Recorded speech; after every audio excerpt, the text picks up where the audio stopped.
मैं खाता हूँ, पीता हूँ, सोता हूँ, सिर्फ बिजनेस करता हूँ। आपकी जर्नी काफी इंस्पायरिंग रही है। मुंबई से निकल के आप बहुत छोटे एक जगह से निकल के वहां पे, तो स्ट्रगल का क्या दौर था और पिताजी के गुजरने के बाद क्या स्ट्रगल्स आपको झेलनी पड़ी? मुझे I had to make sure that I have to ensure that जो मेरे साथ में मेरे मम्मी, मेरी सिस्टर, मेरे ब्रदर, उनका पेट भी पालना था। जब सब कुछ बढ़िया चल रहा था फिर गल्फ वार हुआ, उसका आप पे इम्पैक्ट काफी बुरा रहा। हाँ, बहुत बुरा था। तो गल्फ वार के बाद क्या हुआ? फिर मुंबई लौटना पड़ा? वहां से भागना पड़ा सबको। गल्फ वॉर आ गया, we had to all run from there, go to Mumbai. Restart करने के लिए क्या करना चाहिए? वो हिम्मत आना जो है ना कि मुझे स्टार्ट करना है, वो बहुत मुश्किल से आता है। सेल्स आना कितना जरूरी है? Salesmanship is not something which you can learn. It's an inborn quality. 1% का आइडिया, ये जो 1% गेमिंग प्लान है, इसका जो आइडिया है ये कब, कहाँ, कैसे आपको आया था? सिर्फ यूएई के पॉपुलेशन को बेचने के लिए हमने सोचा कि ये हम क्रिएट करते हैं। नेक्स्ट जनरेशन जो एंटरप्रेन्योर्स हैं, जो स्टार्टअप फाउंडर्स हैं या एंटरप्रेन्योर्स हैं, उनको क्या एडवाइस देना चाहिए? दुनिया में रहना है तो काम कर प्यारे, क्या बात? हर सुबह नया कोई काम कर प्यारे, वरना ये दुनिया जीने नहीं देंगी, खाने नहीं देंगी, पीने नहीं देंगी।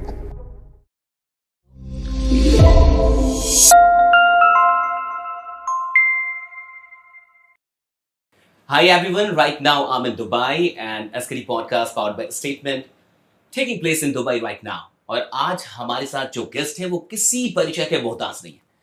He is the inspiration of millions, a man of incredible ideas and undoubtedly the richest Indian in Dubai. So let's welcome Mr.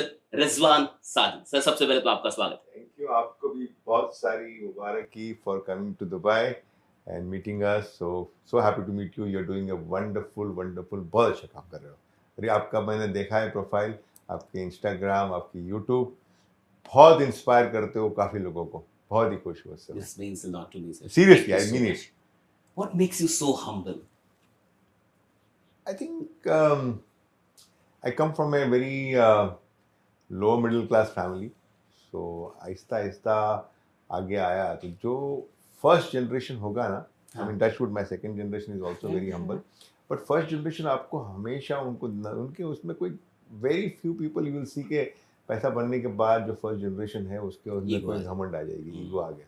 और जिस दिन मैं समझता हूँ उसमें ईगो आ गया, उसका डाउनफॉल चालू, उसका डाउनफॉल चालू. सो बट फर्स्ट जनरेशन में नॉर्मली जो है ईगो आता नहीं है, और आई थिंक उसी की वजह से है. रिजवान सर के लिए जिंदगी और बिजनेस क्या है? How do you define? Rizwan Sajan, जिंदगी और बिजनेस क्या है? जिंदगी और बिजनेस क्या है? मैं खाता हूँ, पीता हूँ, सोता हूँ, सिर्फ बिजनेस करता हूँ. Oh my God. This is why you are on the top. और मेरी फैमिली हमेशा शिकायत करती है कि कोई मैं लेके गया मेरे को हॉलीडे पे, फिर भी मेरा दिमाग चलता है बिजनेस के लिए. तो इट्स लाइक डे नाइट, और बीच में कुछ भी टाइम होगा सिर्फ बिजनेस बिजनेस. पूरा डीएनए के अंदर सिर्फ बिजनेस भरा हुआ है, उसके अलावा कुछ नहीं है. आपकी जर्नी काफी इंस्पायरिंग रही है. मुंबई से निकल के आप बहुत छोटे एक जगह से निकल के वहां पे, तो स्ट्रगल का क्या दौर था और पिताजी के गुजरने के बाद क्या स्ट्रगल्स आपको झेलनी पड़ी? मतलब बहुत कुछ था उस वक्त. पिताजी जब तक थे तब तो सिर्फ पॉकेट मनी के लिए चिंता करनी पड़ती थी. अच्छा. मतलब कि सिर्फ I have to work, because मेरे जिस स्कूल में मुझे डाला गया था उसमें बच्चे लोग पढ़ रहे थे, उनके पास 100-150 रुपया पॉकेट मनी आती थी, मुझे 15 रुपया पॉकेट मिलती थी. तो मुझे उनके साथ बराबरी में रहना था कि वो अगर एक समोसा खा सकते हैं तो मैं भी एक समोसा खा सकता हूँ. तो वो अगर कुछ they want to spend some money going for a movie, I should also be able to go for a movie. तो I just wanted to be with like them. And for that, I had to only struggle to get my pocket money, which I of course started doing small businesses. And कुछ बेचना शुरू किया. और fortunately, I think I'm a good salesperson. So उस जमाने में भी शायद वो इन क्वालिटी थी मेरे पास कि बेच सकता था मैं.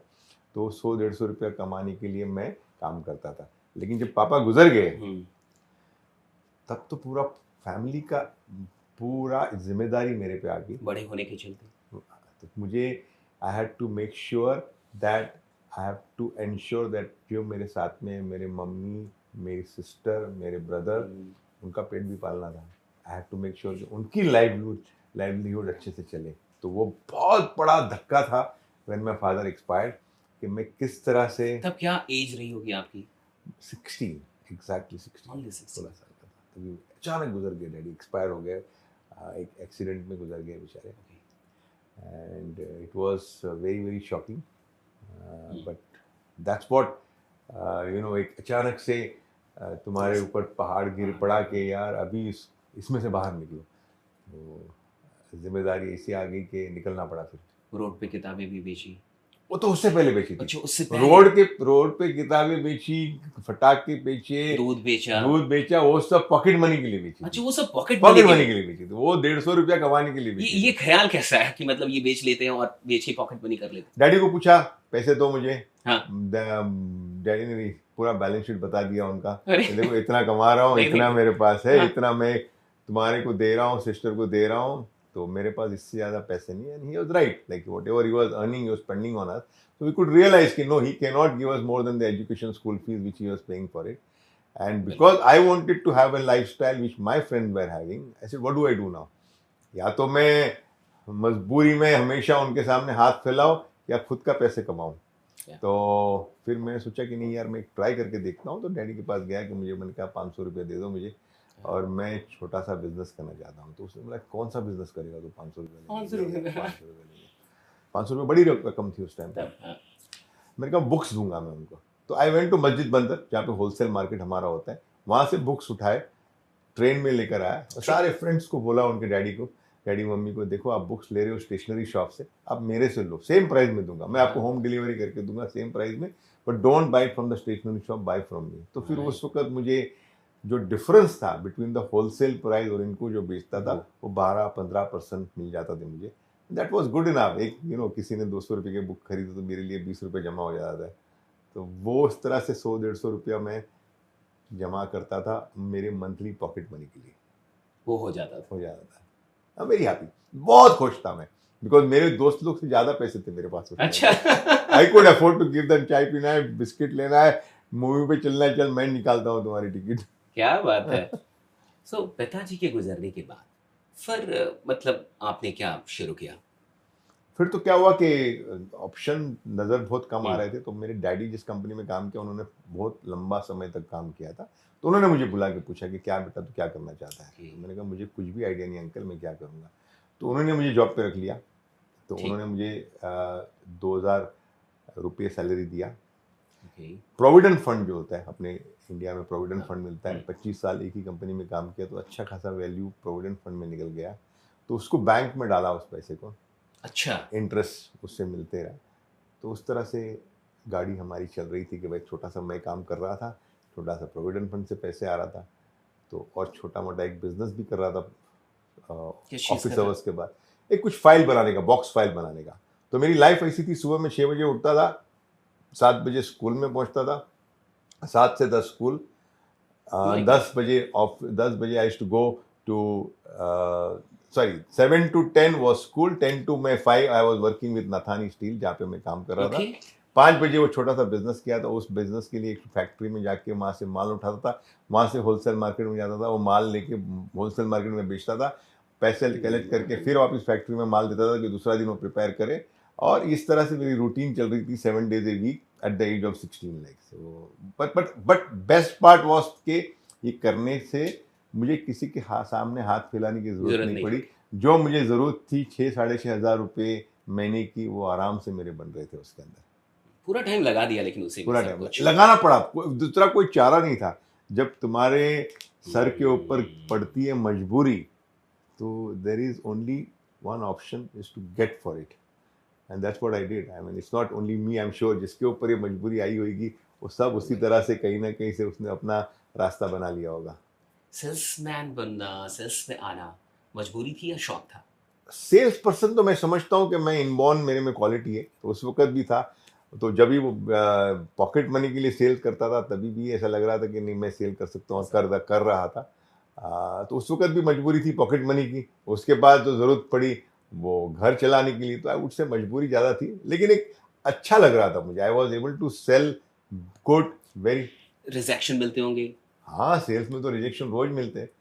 तो उसको उससे क्या बहुत कुछ सीखने मिलता है कि कैसे कस्टमर को कन्विंस करना। आज भी काम करता हूँ, आज भी अगर मुझे नीचे जाता हूँ, बैठता हूँ लोगों के साथ, कस्टमर के साथ, कि किस तरह से कन्विंस करना किसी।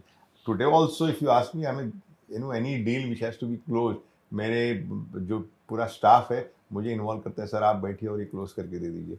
अच्छा सेल्स का, हाँ। क्योंकि मैंने कहा डायरेक्टली इन्वॉल्व नहीं हूँ, फिर भी वो डायरेक्टली इन्वॉल्व हूँ, बिकॉज उनको पता है कि बॉस को सामने डालेंगे तो तो हो वो जाएगा अपने आप, एक तो क्लोजिंग। एक chairman of the company, they have the respect for me, so that makes a difference.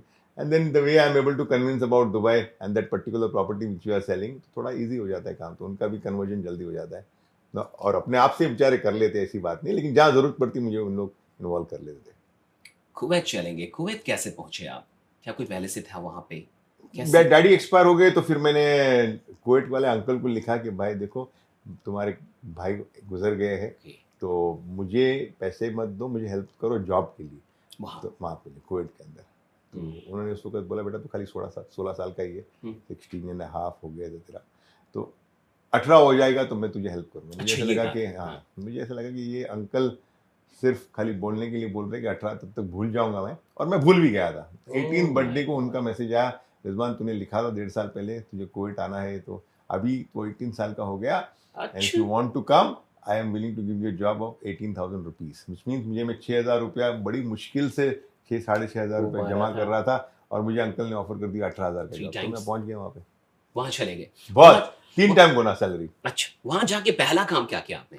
Salesman, अच्छा, वहां जाके सेल्समैन, पहले दिन से मुझे अंकल ने बोल दिया सेल्स करो, तो मेरे सामने थोड़ी सी ट्रेनिंग दे दी, और नीचे दुकान था उधर बिठा दिया कि यहाँ पे तू ट्रेनिंग, सेल्स ट्रेनिंग। तो और वहां पे किस चीज का बिल्डिंग मटेरियल का काम था, बिल्डिंग मटेरियल का बिल्डिंग काम मटेरियल था? का, तो basically it was an Atlas building material. तो वहाँ पे मुझे अंकल ने बोला कि देखो यहाँ नीचे ट्रेनिंग बन जाओ, और ये कैश काउंटर पे बैठ के ये बेचो, लकड़ी है, स्टील है, तो बेचना चालू कर दिया। एंड वहाँ पे भी अच्छा टाइम सेल्समैन। बदला, कुवैत में जाने के बाद जिंदगी बदली, थोड़ी अच्छी हो गई जिंदगी आपकी? बहुत बदल गई, हाँ? इतनी बदल गई, मतलब it was 18,000 rupees plus commission, मतलब 18,000 रुपये तो सैलरी थे, और जितना माल बेचोगे उसके उतना ऊपर कमीशन कमीशन। था। हाँ, तो सेल्स तो करना आता था, तो मुझे पता था कमीशन मिल रहा है, तो और भाग रहे थे काम करने के लिए। सही तो उस बात। वक्त मैं बोलते ना उसको, लाख रुपया से 1.5 लाख रुपया महीने का कमाता था लाख से 1.5 कमीशन। लाख उस समय? उस समय आई एम टॉकिंग क्या अबाउट ईयर बता सकते हैं थोड़ा सा? 1993। माय गॉड, उस दौर में 90s के यानी दौर में या 1.5 लाख 2 अच्छा अमाउंट बहुत पैसे थे उस वक्त। तो उस वक्त मेरी शादी की, सॉरी पहले सिस्टर की शादी पहले की, सिस्टर की। फिर मेरी शादी हुई, उसके बाद फिर हमने घर खरीदा बांद्रा में, शाहरुख खान के घर के आसपास ही। क्या बात है? हाँ, तो अभी भी है वो घर। अरे तो वहां मतलब कुवैत के बाद जब सब कुछ बढ़िया चल रहा था, फिर गल्फ वार हुआ, तो उसका आप पे इम्पैक्ट काफी बुरा रहा। हाँ बहुत बुरा था, because everything was going so well, So well. इतना अच्छा चल रहा था, I was having a job जिससे मैंने स्टार्ट किया as a training, but by the time 2-3 साल में इस तरह से इतना अच्छा काम क्या किया कि मुझे सेल्स सुपरवाइजर से सेल्स मैनेजर, और एक पर्टिकुलरली कंप्लीट सेल्स का डिपार्टमेंट मुझे जी, दिया दिया गया था। I was managing My the complete, वहाँ पे सेल करता था, तो वो हिसाब से बहुत अच्छे कंफर्टेबल पोजीशन पे God, चल था। रहा था। तो गल्फ वार के बाद क्या हुआ? फिर मुंबई लौटना पड़ा? वहां से भागना पड़ा सबको, गल्फ वॉर आ गया, we had to all run from there, go to Mumbai. Mumbai जाके फिर हमने फिर बैक टू स्ट्रीट जॉब मांगने की कोशिश की कि कहीं ना My कहीं God. जॉब मिल जाए।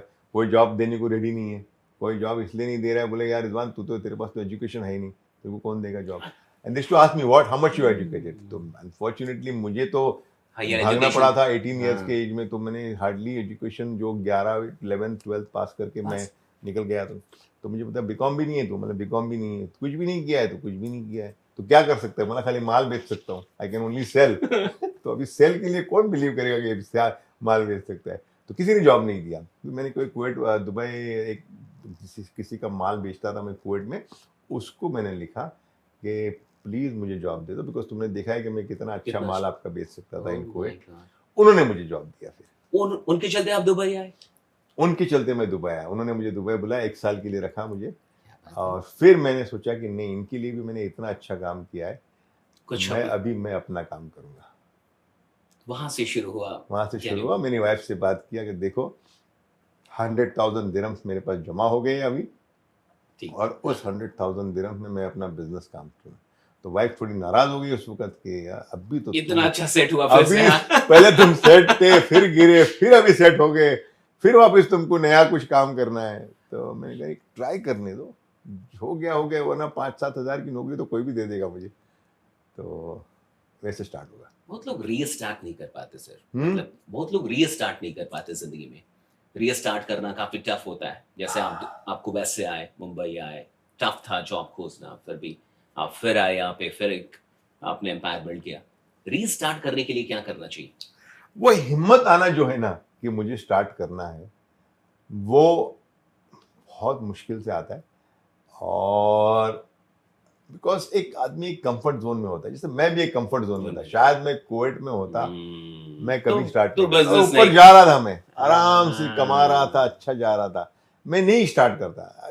Trust me, I would have क्या नेवर बात। लेफ्ट माय जॉब, बिकॉज उस जमाने में मैं 15 से 20 हजार दिरहम, मतलब आई वाज अर्निंग अबाउट आज की तारीख में 4-5 लाख रुपए कमा रहा था। बाय द टाइम वो जब भी आया, उस तो मैंने टाइम स्टार्ट किया तभी 1,00,000 कमा, लेकिन as we progress I started तो वो मेकिंग चला अबाउट 4 लाख रुपए के आसपास मैं कमाने लगा था। I am talking about 30 years ago. नहीं, अभी मुझे लगता है 40-50 लाख होगा। हाँ, हाँ, तो इतना कंफर्ट जोन में होगा, या एक पर्टिकुलर जो भी तुम सैलरी कमा रहे हो, क्यों छोड़ना? तुम्हारा घर अच्छा सेटल है, तुम खाना सब बढ़िया। पीना अच्छा खा रहे हो, गाड़ी अच्छी है, लाइफ अच्छी है, तो क्यों अपने आप को तुम कोशिश करोगे कि फिर से चैलेंज में फिर से आप चैलेंज लो, फेंकने में। ऊपर जाओगे, फिर नीचे उतरोगे, गिरोगे, गिरे हुए तो क्या होगा, ये सब दिमाग में ख्याल आते रहते।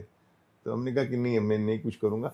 तो लेकिन जब भी मजबूरी आती है, जैसे मेरे पे आई थी उस आई वक्त, और लेकिन फिर हमने थोड़ा सा बनाया, तभी मुझे ऐसा लगा कि देखो, मैं जब भी बचपन में मेरे पास पैसे नहीं थे, डैडी गुजर गए थे, तब पैसे बना रहा था।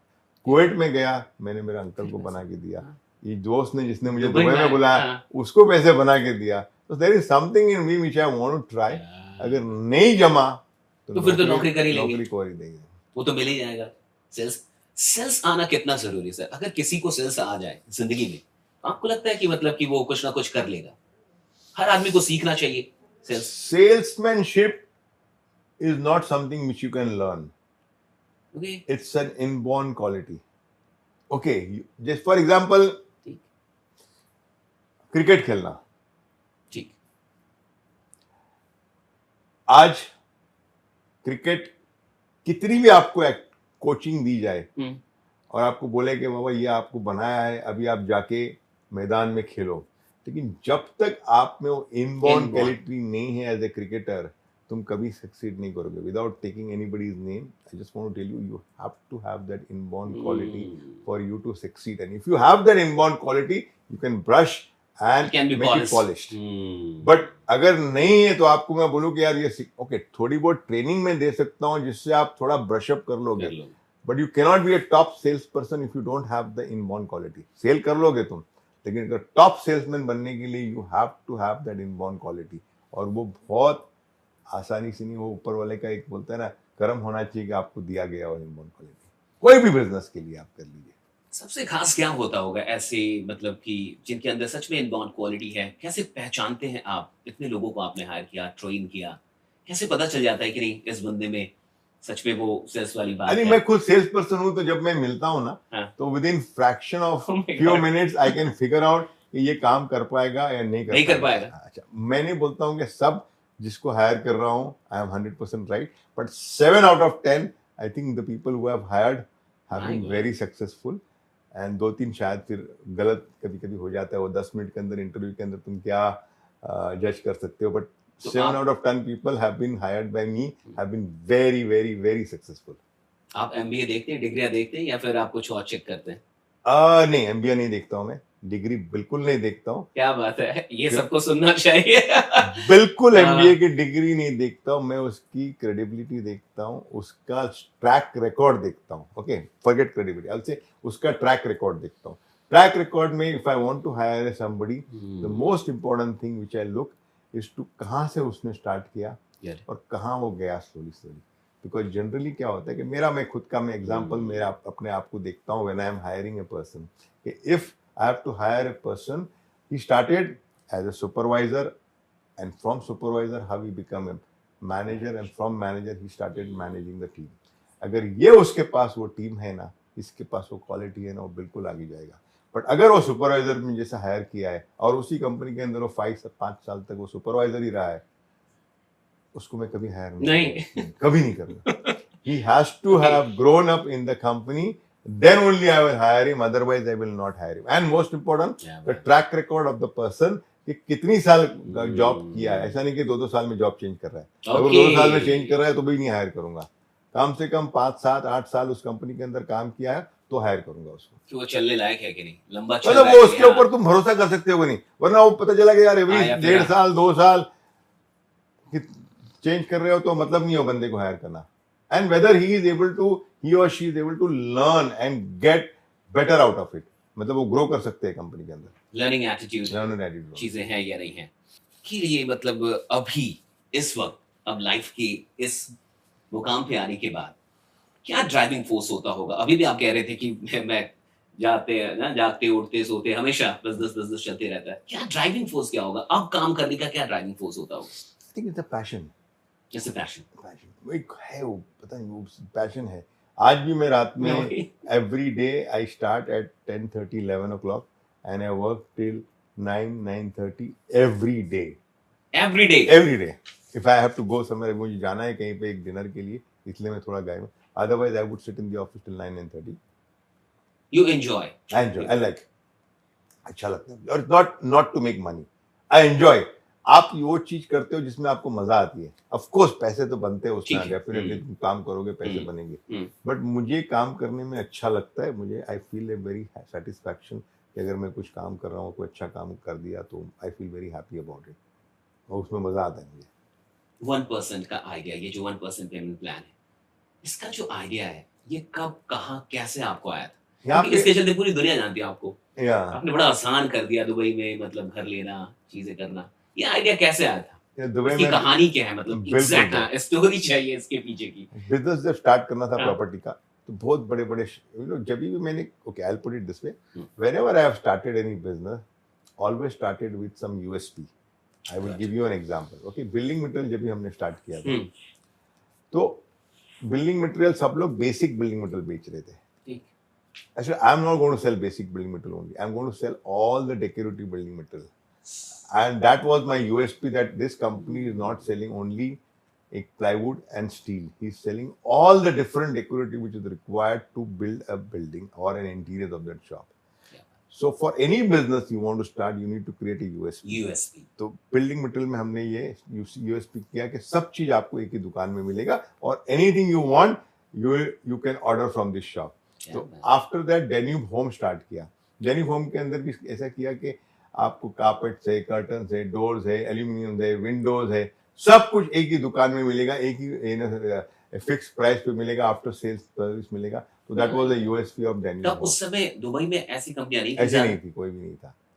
We were the first one who were able to offer everything under one roof.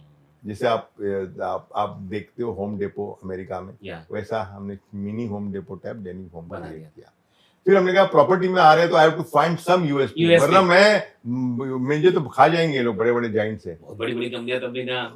And so I said okay what is the USP I can do. तो हमने फिगर आउट किया कि 90% ऑफ द पॉपुलेशन जो है वो expat population है, यहाँ पे रह रही है, लंबे टाइम से रह रही है। उनको अगर प्रॉपर्टी खरीदना है तो उनको बैंक लोन नहीं मिल रहा है, and they want to buy a property because they want to stay for a longer time. तो उनको बेचने के लिए, सिर्फ यूएई के पॉपुलेशन को बेचने के लिए हमने सोचा कि ये हम क्रिएट करते हैं कि आप छोटा सा जो आपने सेविंग किया है आप प्रॉपर्टी में डालोगे और बैलेंस आपको मिलेगा 1% पेमेंट प्लान। तो आप आराम से आपकी सैलरी से 1% देके अपना घर खरीद सकते हो, ताकि बाद में आपको रेंट पे रहने की जरूरत नहीं है। तो that was the USP created. बाद में पता चला कि नहीं यार, ये तो यूएसपी जो है not only in the UAE, पूरी दुनिया के लिए लोग और दुनिया भर से अभी आ रहे, from the whole world people are very happy with this 1% payment plan. कितना टफ था इसको इम्प्लीमेंट करना, क्योंकि आइडियाज कई बार आ जाते हैं, अच्छे भी लगते हैं, लेकिन जब जमीनी स्तर पे उनको लागू करना होता है तब जाके चैलेंजेस फेस करने पड़ते हैं। क्या ये बिल्कुल अचानक से इम्प्लीमेंट अच्छे से हो गया या आपको कुछ चैलेंजेस फेस करने पड़े? इनिशियली तो ये आइडिया ही समझ में नहीं आ रहा था किसी को। मैंने फाइनेंस वाले से बात किया, बोले सर ये क्या है, आइडिया तो बहुत अच्छा है लेकिन ये नहीं चला तो बड़ा प्रॉब्लम आएगा। पूरा कंपटीशन वाले ने सोचा कि ये तो रिजवान भाई ये स्टार्ट कर रहे हैं 1%, ये तो 2 साल के अंदर भाग जाने वाला है, 1-1.5 साल के है ना? अंदर। हाँ, of course, all were when we started, but the idea was very clear in my mind कि मैं ये 1% दूंगा, I will go to the bankers। मैंने 1-2 बैंकर से बात किया जिससे मैं डील करा, तो देखो ये मेरा प्लान है, इस तरह से मैं अपने आप को सिक्योर करूंगा, इस तरह से आपको सिक्योर करूंगा, बिकॉज आपकी जरूरत पड़ेगी मुझे, और मुझे Convince कर लिया करने आपने? दो। I was able to convince the bank, and क्या बात। that's it. Once the bank gave me the Well Sergey done. signal, I said, go ahead now. But the formula was very clear because I was collecting the down payment and I was doing it for 1% payment plan. So I knew that I was able to collect a certain money from the customer, which was helping me to secure myself or the company. And in the bargain, the customer also was benefiting because without interest, he was able to get that 1% payment. कोई interest नहीं लेते, कोई interest नहीं लेता था, 100% ही पैसा देते, उसके अलावा कोई इंटरेस्ट नहीं कोई देते। नहीं, बिल्कुल नहीं। अभी हम लोग जहाँ बैठे हैं, convertible apartments, hmm. Again a new idea, right? ये आइडिया कब आया? See, क्या होता है कि when you start business, 1% payment plan तो था, fully furnished apartment भी था। I believe that every day you have to invent something new। क्या तो अभी इशू ये आते थे कि कस्टमर आ रहा है, उसको 2 बेडरूम चाहिए, लेकिन उसके पास बजट नहीं था 2 बेडरूम का।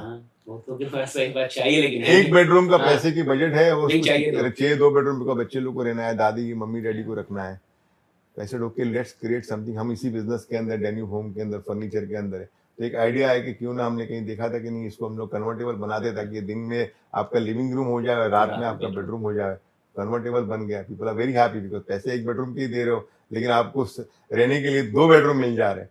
और अभी तो हमने अभी लॉन्च किया है 3 बेडरूम। 1 बेडरूम के पैसे दो और यू गेट 3 बेडरूम।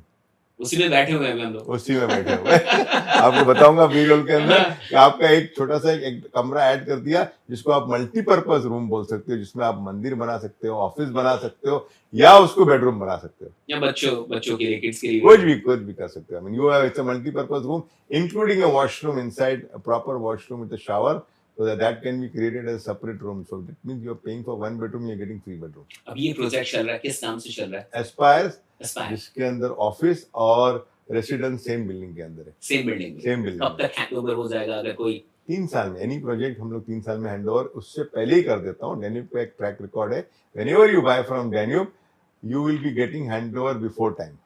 तो 1% देते 3 इयर्स में 100% तो नहीं हो पाए। नहीं, उसके बाद पोस्ट ओवर हैंडओवर है। हमारा बेस्ट पार्ट है कि हैंडओवर के बाद भी आपको 1% देने की जरूरत है। तो मतलब एडवांटेज क्या है, हैंडओवर के पहले मैं 70% आपसे ले लेता हूँ, हैंडओवर के बाद 30% लेता हूँ। तो आपका जो इन्वेस्टमेंट है, फॉर एग्जांपल आपने $1 मिलियन मेरे से इन्वेस्ट किया, या 2 करोड़ रुपया, 3 करोड़, 2 करोड़ दिया, आप मुझे सिर्फ दोगे 70%, मतलब you will give me only 2 crore में सिर्फ 1.4 करोड़ आप दोगे मुझे, और बाकी का जो 60 लाख से पोस्ट हैंडओवर दोगे। तो आपकी प्रॉपर्टी का इन्वेस्टमेंट जो है 2 करोड़ में आप सिर्फ 1.4 करोड़ दोगे, बाद में वो प्रॉपर्टी को रेंट पे चढ़ा दोगे। तो मेजोरिटी तो पीपल जो इंडिया से आ रहे हैं वो प्रॉपर्टी खरीदे रेंट पे। तो इमेजिन करो, आप 2 करोड़ की प्रॉपर्टी खरीद रहे हो, आप मुझे 1.4 करोड़ दे रहे हो, तो उसमें रिटर्न ऑन, एक तो होता है ROI, रिटर्न ऑन इन्वेस्टमेंट, एक होता है रिटर्न ऑन इक्विटी। तो आपने रिटर्न ऑन इक्विटी मतलब you have put only 1.4 crore and you are getting a rental income on 2 crore. अभी तो 60 लाख दिया नहीं, लेकिन आप 60 लाख का उसका वो रेंटल चालू हो गया। तो you understand finance very well, तो आपको बिल्कुल समझ में आ गया ROI, रिटर्न ऑन इक्विटी तो बहुत अच्छा मिल जाता है आपको। बहुत अच्छे है फिर तो 1% से शुरू हो जाएगा बुकिंग या कुछ भी ऐसे जिसको। तो ROI जो होता है ना, ये अप्रोक्सीमेटली 12 से 14% होता है।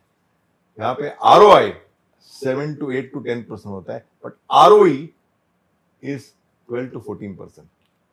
इसलिए दुबई बेस्ट है इन्वेस्टमेंट करने के लिए। दुबई जैसी कोई जगह नहीं है, और इसलिए नहीं कि मैं बाल बेच रहा हूँ। Okay, I will give you an example why Dubai is a very very good place to invest, and I'm not using any sales talk over here. It's simple logical reason मैं आपको मैं समझाऊंगा। Today Dubai is the safest place in the world. No doubt. No doubt. Okay? No doubt about it. Dubai is growing at a very fast speed, which I'm sure everybody agrees कि जिस तरह से Dubai का growth हुआ in the last 10 years is the highest number of millionaires have migration in Dubai. कितने millionaires all over the world आ रहे हैं, और अच्छा आने के बाद सब रह जाते हैं, आने के नॉट ओनली रह जाते हैं, वो अपना एक बिजनेस स्टार्ट करते हैं। एक मिलियनर जो आएगा वो सिर्फ यहाँ पे सिर्फ सोने के लिए नहीं आएगा, बैठने के लिए नहीं, वो अपना बिजनेस स्टार्ट करेगा। मोस्ट इंपॉर्टेंट थिंग, यहाँ पे इनकम टैक्स नहीं है, जीरो, अभी तक जीरो इनकम टैक्स है। कितना भी कमा लें, कितना भी कमा लो आप, इनकम टैक्स आपका है ही नहीं। कॉर्पोरेट टैक्स है ओनली 9%, बट इनकम टैक्स आपका नहीं है यहाँ पे। अच्छा, फिर आपका हेल्थ सेक्टर जो है, यानी मतलब आप बीमार हो जाओ, कोविड में आपने देखा था जिस तरह से लोग बीमार हुए थे, यहाँ जिस तरह से लोगों का ख्याल रखा गया था कोविड के अंदर, वॉज अनबिलीवेबल। यहाँ की मोर्टेलिटी रेट थी ना, मतलब कि आदमी किसी को कोविड होता है और वो गुजर जाता है कोविड की वजह से, वॉज 0.00001%, मतलब था ही नहीं मोर्टेलिटी। और जो गुजर रहे थे वो समथिंग वेरी ओल्ड पीपल और बहुत क्रॉनिक बीमारी वाले होंगे, वही गुजर रहे थे। नॉर्मल आदमी को कुछ नहीं हो रहा था, बिकॉज एज सुन एज उसको कोविड होता था उनको इमीडिएटली हॉस्पिटल में लेके जाते थे और इमीडिएटली उसका ट्रीटमेंट होता था। उससे पहले वैक्सीनेशन भी गवर्नमेंट ने सबसे पहले दे दिया था। तो यहाँ का हेल्थ सेक्टर है बहुत बढ़िया है। एजुकेशन सेक्टर, दुनिया भर की यूनिवर्सिटीज यहाँ पे है। तो आपका Canadian university, Australian university, American university, India के भर के यहाँ पे यूनिवर्सिटी, सबके सब यहाँ पे मोस्टली यहाँ पे है। ये हो गया आपका हेल्थ सही हो गया, आपका क्या बोलते हैं उसको, एजुकेशन सही हो गया, इंफ्रास्ट्रक्चर सही हो गया।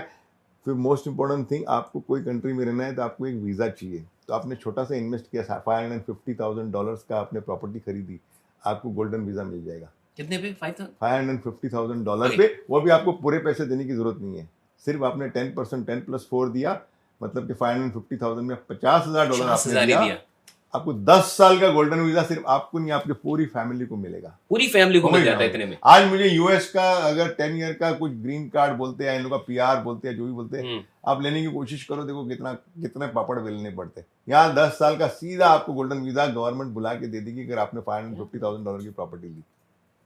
तो that's how effective it is इनका। अच्छा, रोड फैसिलिटी, रोड्स जो है यहाँ पे बहुत अच्छी, यहाँ से आपको कहीं नजर नहीं आएंगे बम्प। नो, मेट्रो सर्विस इतना प्यारा है, रोड इतने बड़े बड़े एक्सपांशन, इनका जो बढ़ती है, ट्रैफिक बढ़ता है तो इतना इंफ्रास्ट्रक्चर बढ़ते जा रहा है कि आपको नजर नहीं आएगा कि ट्रैफिक बढ़ रहा है, लेकिन इतना आपको ट्रैफिक नजर आएगा। Weather wise also I would say थोड़ी गर्मी जरूर है। कौन सी कंट्री में गर्मी? दिल्ली एनसीआर में सर, हाँ? लोग रह रहे इतनी दिल्ली एनसीआर में, दिल्ली एनसीआर में 40 चल रहे हैं। अच्छा, यहाँ 6 से 7 महीना जो है ना बहुत अच्छा वेदर है। क्या बात, यानी मतलब सितंबर के बाद अक्टूबर, नवंबर, दिसंबर, जनवरी, फरवरी, मार्च बहुत बढ़िया वेदर है, इतना मजा आएगा कि पूछो नहीं आपको। तो अप्रैल से थोड़ी गर्मी चालू होती है, अक्टूबर, तो वेदर वाइज ऑल्सो भी अच्छा है। रिलीजन वाइज ये बहुत इंपॉर्टेंट पॉइंट है। ये दुबई के अंदर हम सारे हिंदू, मुस्लिम, क्रिश्चियन, सिख, ईसाई सब साथ में मिलकर रहते हैं। आपको यहाँ पे कोई दंगे फसाद की जरूरत नहीं नजर आएगा कि किसी ने दंगा कर लिया, किसी के बारे में कुछ बोल दिया और लड़ाई शुरू हो गई। धर्म के नाम पे जो लड़ाई होती रहती है उधर, या पॉलिटिकल रीजंस की वजह से कोई लड़ाई कर रहा है, कुछ नहीं। That is the reason the progress. आज तुम्हारा फोकस सिर्फ ध्यान में लगा हुआ है, काम में लगा हुआ है, आप फालतू चीजों में है ही नहीं। तो वो इंपॉर्टेंट है कोई कंट्री के लिए या कोई सिटी के लिए ग्रो करने के लिए। अच्छा, वो हो गया आपके नॉर्मल पॉइंट। अब मैं आप प्राइसेस के ऊपर आता हूं कि why Dubai is a good investment. आप प्राइस कंपेयर करो दुबई का versus the whole world. Okay, if I have to compare price of Dubai x, अगर आपने सिंगापुर में प्रॉपर्टी लेने जाओगे you will be paying 2x और 2.5x ऑफ दुबई प्राइस। आप हांगकांग में लेने जाओगे you will be paying 5x। ये एशिया में हो गया 5x। आप दुबई का जो प्राइस होगा उसमें 5 गुना आपको देना पड़ेगा देना। सिंगापुर में आपको 2.5x। आप चले जाओ यूरोप की कोई भी शहर के अंदर, यूरोप में जर्मनी, फ्रांस में आपको देना पड़ेगा 2.5x। स्विट्जरलैंड में चले जाओ 3.5x देना पड़ेगा। मोनाको में चले जाओ 8x देना पड़ेगा। ओके, इंग्लैंड में चले जाओ, लंदन में आपको 4x देना पड़ेगा। न्यूयॉर्क में चले जाओ आपको 2.5x देना पड़ेगा। मेरी अपनी सिटी मुंबई में आप चले जाओ 2x देना पड़ेगा। गुड़गांव में आप चले जाओ 2x देना पड़ेगा। तो if you compare all the cities in the world, Dubai is still a very very affordable city and the chances of growing the prices in Dubai is very high.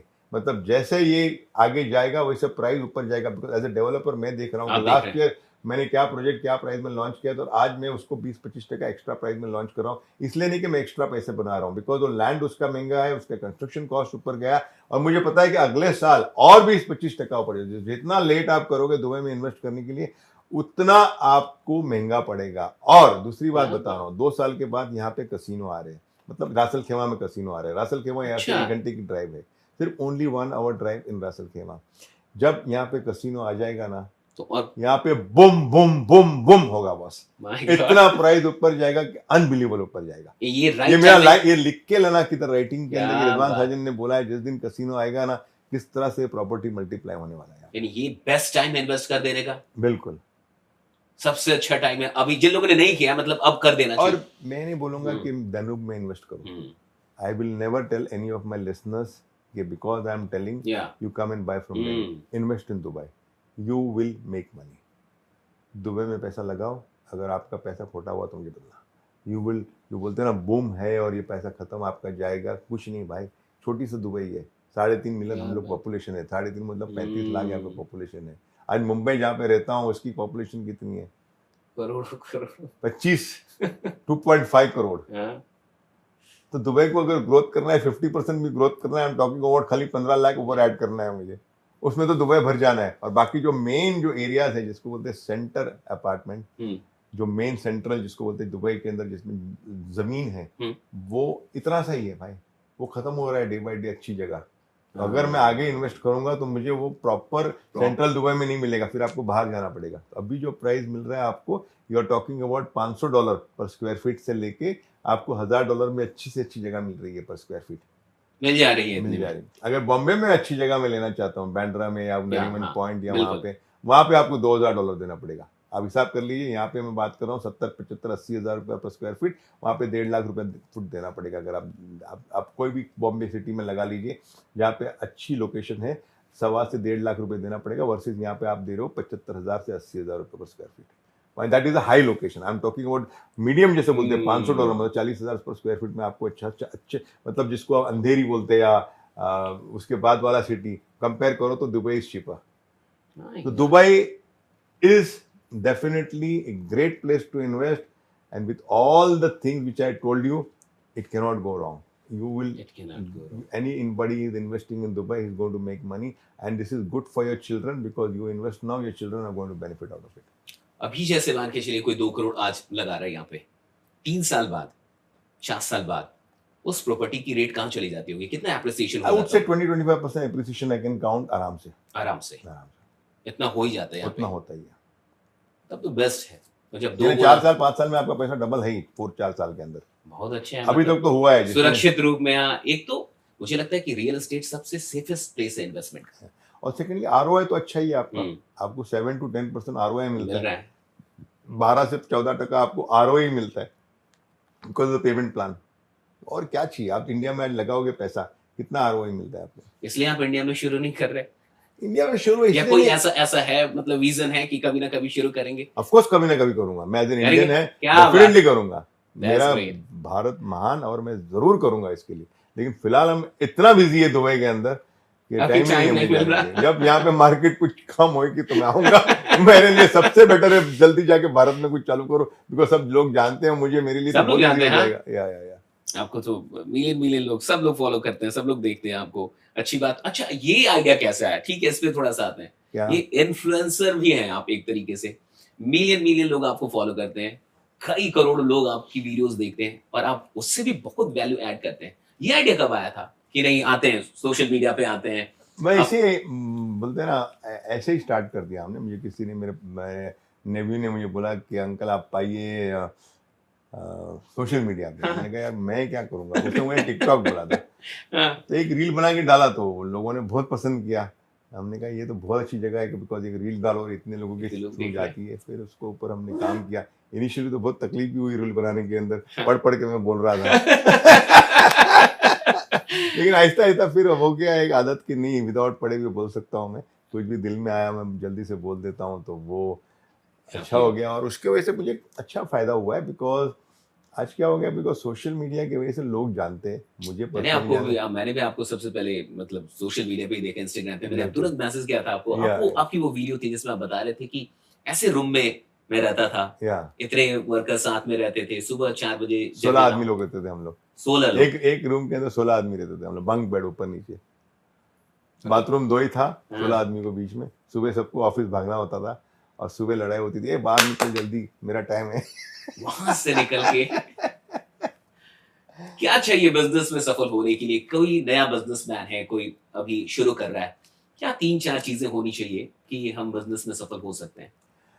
I think एक तो कुछ USP होना चाहिए, जिस I ठीक। Feel is सबसे very important, कि अगर हाउ यूएसपी यू आर नहीं, different how from you are others, different. अगर राइट? तुम रेस्टोरेंट चालू करो, नॉर्मल रेस्टोरेंट तुम बेचोगे, मैं लेबनीज खाना बेच रहा हूँ या इंडियन खाना बेच रहा हूँ, चाइनीज खाना बेच रहा हूँ, तो तुम फर्क क्या है?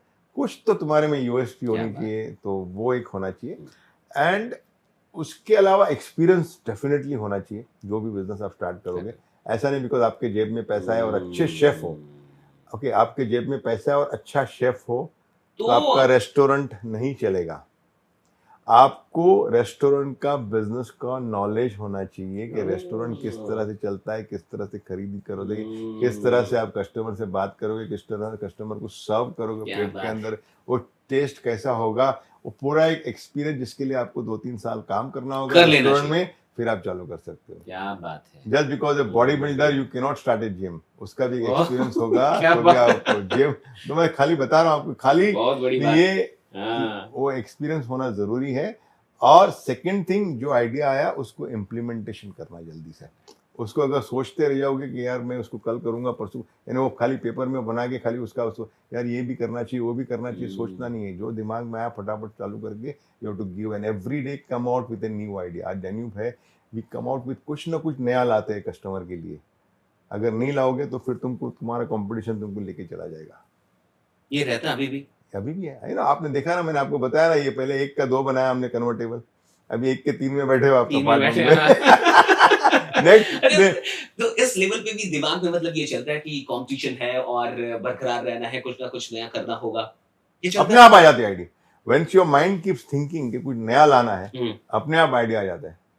अभी भी कुछ अच्छे अच्छे प्रोजेक्ट आने वाले हैं, जिसका ऑफकोर्स मैं डिस्क्लोज नहीं कर सकता हूँ, लेकिन जब ये आएगा तो आपको बहुत मजा आएगा। अरे यार ये भी हो गया यहाँ पे, इतना मजेदार प्रोजेक्ट आ गया, कुछ और सरप्राइजिंग कुछ आप और लेके गए, सरप्राइजिंग हो उस पे गया। काम चल रहा है। कम प्यार चलते थे नया, दुनिया में रहना है तो काम कर प्यारे, क्या बात है। हर सुबह नया कोई काम कर प्यारे, वरना ये दुनिया जीने जीने नहीं नहीं देगी। देंगी, खाने नहीं देंगी, पीने नहीं देंगी।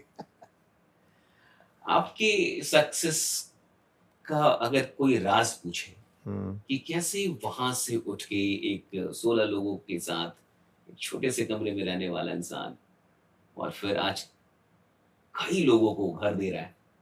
I think I personally feel के देखो, अगर आप बोलते हो कि उस वहाँ से उस कमरे से लेके आज रिजवान सचिन कैसे रिजवान सचिन बना, तो हार्ड वर्क आज भी कर रहा हूँ, उस वक्त भी हार्ड वर्क कर रहा था। आज मैं अगर 10-11 घंटे काम करता हूँ, तो उस टाइम पे मैं 15-16 घंटे काम करता था। हार्ड वर्क बहुत इंपॉर्टेंट है, परसिस्टेंस, जो काम कर रहे हो उसको परसिस्टेंसली काम करता था। और जब तक मैं समझता हूँ कि जितनी बार एक क्राइसिस आई मेरे के ऊपर, कि जहाँ पे मैं डाउनफॉल आया मेरा, डाउनफॉल मतलब कोई जगह से एज ए बिजनेस तुम करते हो तो you have to go through ups and down in business. बहुत लोगों के साथ ये होता है कि जब डाउनफॉल आता है तो बेचारे धंधा बंद करके उनको they have to go to the back square one. But here the foundation I made in the company so strong कि जब ना गिरा उतना फिर से ऊपर स्ट्रांगली वापस आया। एंड समझता हूँ कि आपको, मैं अगर सिंपल लैंग्वेज में रईस पिक्चर देखा था, हाँ। तो उसके अंदर एक शाहरुख खान का डायलॉग था कि गुजराती का दिमाग और मियाँ भाई की डेयरिंग, क्या हमेशा से डेयरिंग से कुछ काम किया है और गुजराती का दिमाग से काम किया है, क्या लेकिन बात। कैलकुलेटेड रिस्क लेके काम किया है। और सबसे बड़ी बात है, आई थिंक सबकी दुआएं, माँ की दुआएं और सब लोगों की दुआएं, जिसकी वजह से आज ये वहाँ यहाँ से लेके वहाँ तक आया। I know it's a very, जिसको बोले यार तू क्या आंसर दे रहा है, तो हम क्यों नहीं बन सकते, बहुत सही। इट्स किसी को बिलीव ही नहीं हो सकता है कि यार ये कैसे वाह। पॉसिबल है, how is it possible, how one person can reach from here, but it's not an overnight process. I want to tell you, it's a gradual process. अगर आप मुझे देखो, मेरी जर्नी को देखो, मैं जैसा मैंने जर्नी स्टार्ट किया था, किस तरह से मैंने कोविड में काम किया, किस तरह से मैं ट्रेनी से एक सेल्स मैनेजर बना, सेल्स मैनेजर से छोटा सा एक बिजनेस ब्रोकरेज का किया, ब्रोकरेज का बिजनेस करने के बाद कैसा छोटा सा एक ट्रेडिंग बिजनेस किया मैंने, ट्रेडिंग बिजनेस के बाद किस तरह से मैं एक छोटा सा एक बिल्डिंग मटेरियल का ट्रेडिंग बिजनेस स्टार्ट किया। तो ऐसे ग्रेजुअल एवरी ईयर कुछ ना कुछ छोटा छोटा छोटा छोटा, शुरू तो उसके लिए मुझे 30-40 साल लग गए इस मुकाम पे पहुंचने के लिए. But yes, it's still fantasy कि कोई भी सोचेगा कि यार मुझे भी बनना है रिजवान साजन, मैं भी बन सकता हूँ. 100% तुम बन सकते हो अगर आपको बनना है तो. बहुत, इट्स नॉट क्या दैट बात। It's an impossible thing. It's achievable provided you work consistently with persistence, with passion, with hard work, and it should have a lot of luck with you. And of course, an inborn quality, जैसे मैंने बोला inborn quality inborn आप में होना बहुत जरूरी है भाई. वरना बिजनेस स्टार्ट कर लोगे, इनबॉर्न क्वालिटी नहीं तो आप कुछ नहीं कर पाओगे. एंटरप्रेन्योरल क्वालिटी जो होती है ना, कि ये बल्ला आपके सामने आया, ये बॉल आपके सामने आया, ये बल्ले को यहाँ घुमाओ, या सीधा मारो और आउट ना हो, वो एंटरप्रेन्योरल क्वालिटी जब तक नहीं हो सकती ना आप नहीं सकते. तो वो है मेरे में. टचवुड ऊपर वाले ने मुझे गॉड गिफ्ट दिया हुआ है. तो that could be one of the reason कि मैं इतना आगे आ गया.